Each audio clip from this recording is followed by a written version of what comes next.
যে কোনো পরিস্থিতিতে যে কোনো সময়ের জন্য পুলিশ সব সময় প্রস্তুত।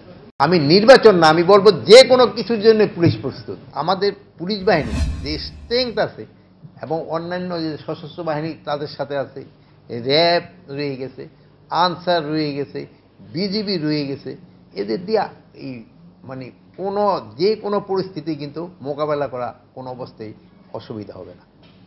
সেক্ষেত্রে এখানে তাদের অথরাইজেশনের থেকে কম কিন্তু খুব কমই আছে। তাদের যে একটা অথরাইজেশন আপনার টিউএনডি বলে টেবিলস অফ ইকুইপমেন্ট এসে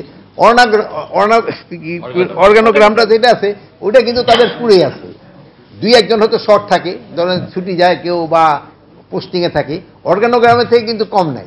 এখন হলো কি, হ্যাঁ এই অর্গানোগ্রামটা বাড়ানো প্রয়োজন কিনা এটা হলো দেখা হচ্ছে। যেমন আমাদের এই যে এসপি সাহেব, ডিসি সাহেব এরা বলতেছিলেন যে সে কি বলে গজারিয়া একটা পুলিশ কেন্দ্র করা দরকার, ওইটার জন্য আমি বলছি একটা নতুন অর্গানোগ্রাম পাঠালে হয়তো আমরা করে দিই। আমাদের কিন্তু পুলিশের জনবল যদি দেখেন, এখানে 2,02,000 আছে হলো যারা অপারেশনাল পুলিশ, আর প্রায় 12,000-এর মতো আছে যারা ওই সিভিল অন্যান্য হেল্প করে থাকে।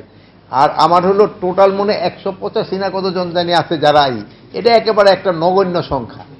এই আমরা 185 জনের ধরতেছি না, প্লাস আমরা কোনো নতুন রিক্রুটমেন্টে যাচ্ছি। এখানে পুলিশ কিন্তু পুরাটাই ফাংশনাল, তো খুব তাড়াতাড়ি কেটে যাবে, নিষেধাজ্ঞা খুব তাড়াতাড়ি কেটে যাবে।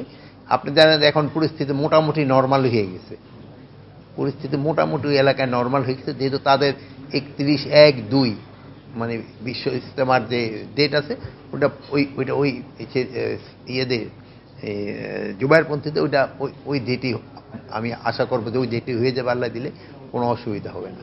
একটা ঝড় হয়, ঝড় হয়ে গিয়ে যদি একটা বাড়ি ঘর অনেক সময় ক্ষয়ক্ষতি হয় না, এটা যদি আপনি বলেন যে সাথে সাথে পরের দিনে সব ঠিক করে ফেলবো, হবে না তো, এটা কিছু সময় লাগে। আর এই এখন যে আপনারা যে নির্বাচনের তারিখটা বললেন, যেহেতু আমি অ্যাকচুয়াল তারিখের কথা আমি জানি না কত তারিখে হবে কি হবে, এটা হয়তো চিফ অ্যাডভাইজার এবং ইলেকশন কমিশন তারাই বলতে পারবে।